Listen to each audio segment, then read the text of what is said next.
Boa noite, amigos do Eliotizando, eu sou o X-Metal e esse é o nosso dia do setup. Uma série de vídeos que eu faço para o pessoal que não conhece aí no canal, abordando temas de outras modalidades que não o foco do canal, que seria a Eliot, tá, pessoal? Como eu vivo dizendo nos vídeos, não é a única maneira de trabalhar que eu trabalho. Como eu passei já por algumas experiências no mercado, eu vou jogando para vocês da mesma maneira que eu passo Eliot, e a quem servir, espero que seja útil e que você se encontre, se não gosta de Eliot, nesses outros videozinhos, pelo menos um norte, para desenvolver o seu modelo próprio. No vídeo da primeira série que a gente fez sobre setups, eu tinha trabalhado as bandas de Bollinger, a maneira do fechou fora, fechou dentro, como ela foi feita na concepção, né? Não na maneira como a maioria dos educadores do mercado, por assim dizer, passam. Então é bem interessante, se você chegou agora no canal através desse vídeo, dá uma olhadinha no início do vídeo, eu estou colocando sempre os links para ter uma visão um pouco diferente do que o pessoal passa. E devido a esse vídeo, muita gente me pediu o Squeeze, que também é digamos assim, um setup baseado em Bollinger. Eu não diria bem como um setup, mas é uma abordagem bem interessante das bandas de Bollinger, né? E eu achei pertinente já emendar no assunto, embora não seja um setup, um modelo operacional pronto, como a maioria das pessoas buscam. Eu acho que é legal ter na tela para você que está desenvolvendo ter uma ferramentinha a mais. Então vamos lá, o que a gente precisa para operar o Squeeze, galera? A primeira coisa é da maneira como ele foi feito originalmente com Bollinger, quando ainda eram gráficos, a gente não tinha tantas ferramentas assim, né? Nós tínhamos as bandas de Bollinger, apenas isso, né? Bollinger sugere sempre uma média de 20, 21 períodos, né, para princípio, para depois você fazer a afinação do trabalho. Então nós temos ela aqui.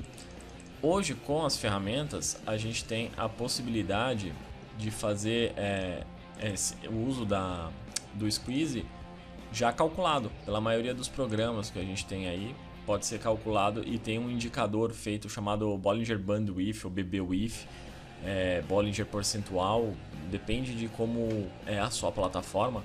Mas muitas plataformas do mercado hoje já incluem esse indicador para fazer análise, né, pessoal? Se você tem na sua plataforma, ótimo, você pode usar ele de muletinha, tá? Mas se você não tem, não se desespere, você não vai ficar sem poder acompanhar o modelo.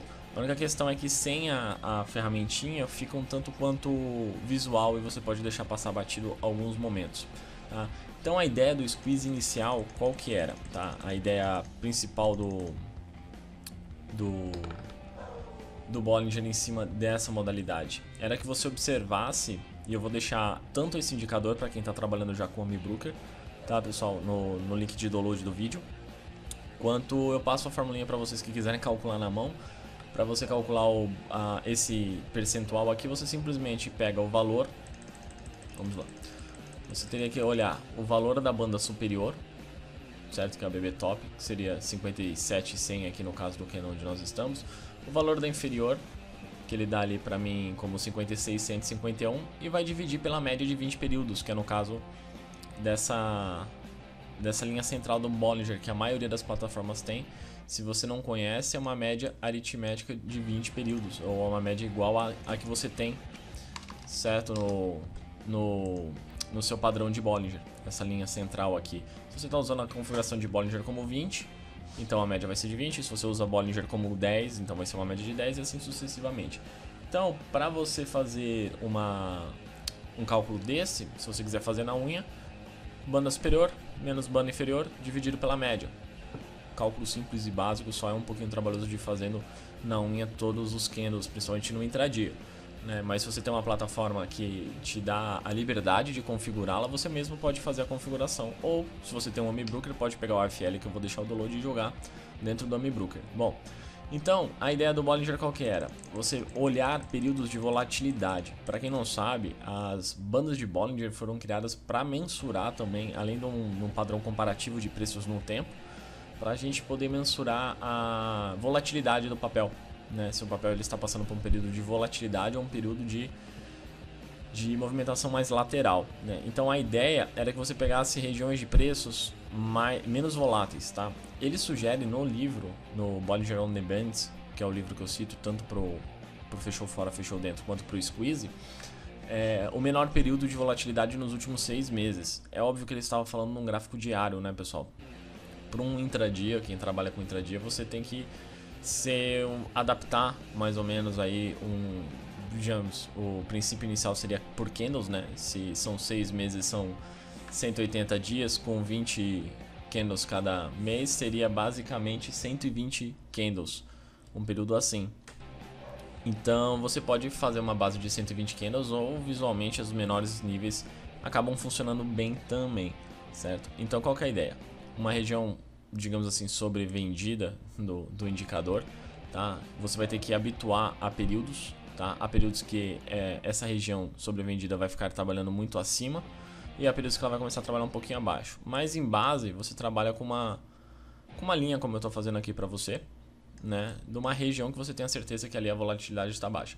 Se você não tem o indicador, você vai ter que começar a reparar na abertura das bandas. Quando as bandas começam a se estreitar muito, certo, pessoal?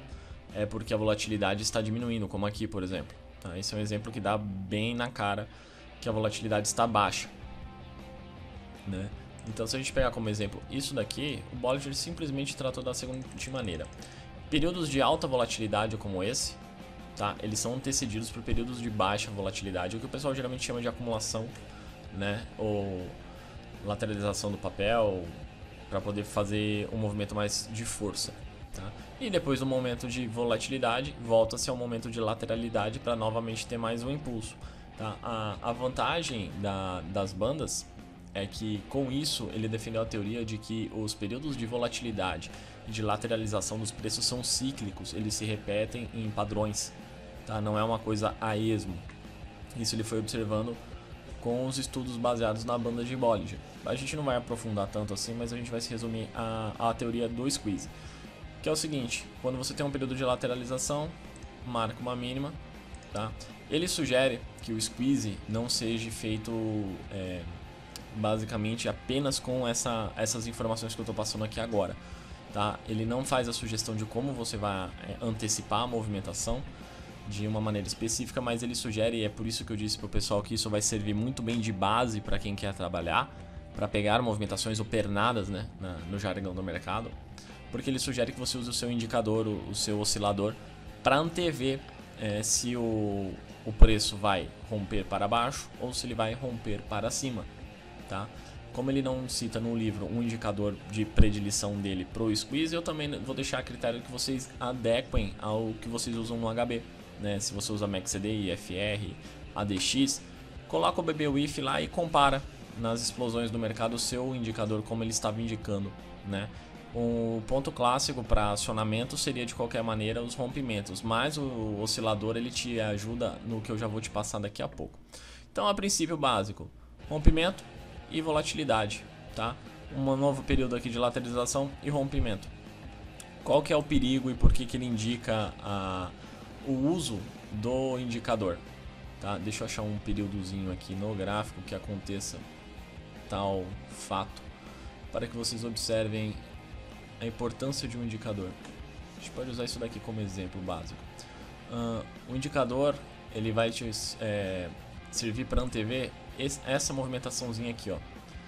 Vocês estão vendo que aqui a gente teve uma região de que o oscilador ficou bem baixo, né, pessoal? Um trader iniciante, a princípio, ele daria uma marcadinha nessa máxima daqui, ou se você quer cercar para os dois lados, na mínima. E ele faz, deixa eu deletar essa outra linha aqui. Ele faz um movimento que o Bollinger chama no livro de head fake. Para quem não sabe o que é um head fake, é uma expressão do hóquei canadense, né, de jogo, de movimentação de jogador, mas que a gente viu muito, como a gente é sortudo de ser brasileiro e ter um país apaixonado por futebol. Eu vou traduzir essa mesma expressão para o futebolístico, que é o que acho que a maioria das pessoas vai conseguir assimilar mais a ideia. Mas o pessoal deve se lembrar do Ronaldinho Gaúcho, jogador, né, que chegou a estar na seleção brasileira, e ele tinha uma movimentação muito característica nos jogos, que era olhar para um lado e fazer o passe com a bola para o outro lado, né? Essa movimentação falsa de cabeça, de olha para um lado e joga para o outro, é o que ele chama de head fake aqui, que é quando o índice ele rompe para um lado e faz uma movimentação de volatilidade para o outro, tá? Pode não ser o melhor exemplo aqui do head fake, mas A princípio, como eu faço esses videozinhos meio que no improviso, é uma movimentação que dá pra me explicar. Se vocês observarem então, aqui a gente tem um rompimento para cima e depois uma puxada mais clara para baixo. Isso daqui é onde o seu indicador vai fazer a filtragem. Ele vai indicar que se o preço está sobrevendido, por exemplo, ele não poderia fazer esse rompimento falso, né? É o auxílio que você vai ter no indicador. E vocês podem observar que aqui há um estreitamento de bandas também, né? Visualmente falando. Não é tão claro, mas dá para perceber que as bandas vêm diminuindo, né? Até chegar ao ponto crítico de rompimento. Esse é o famoso squeeze, então, que muita gente me perguntou, teve dúvida. Não tem complicação, é uma movimentação bem simples, tá, pessoal? Bem fácil de se calcular, bem fácil de se visualizar e operar. Eu espero que todos tenham gostado do vídeo. Espero sinceramente que eu não... Ó, o MBrooker travando. Só um minutinho para fazer o encerramento. Então, dando continuidade aí ao nosso encerramento, espero que todos tenham gostado. Sinto se decepcionei alguém com um setup tão simples, mas foi o que a maioria realmente me pediu para explicar. O tal do squeeze do Bollinger. Logo eu vou postar mais uma modalidade de setup. Essa é uma série que a gente vai ter frequentemente no YouTube. Então, se você tem vontade de conhecer algum setup, pelo menos algum tema, né, o setup como XCD, ou especificamente algum setup como setup de média móvel, setup de realização frustrada, deixa nos comentários, entre em contato. O que o pessoal for pedindo eu vou tentando atender na medida do possível, se for do meu conhecimento. É isso aí, pessoal, espero que todos tenham gostado. Quem gostou, deixa o like no YouTube aí para ajudar com a gente na indexação. Se puder, compartilha, ajuda a divulgar o nosso trabalho. E é isso aí, amanhã tem mercado, tem análise e não abandona a gente não, galera. Até a próxima.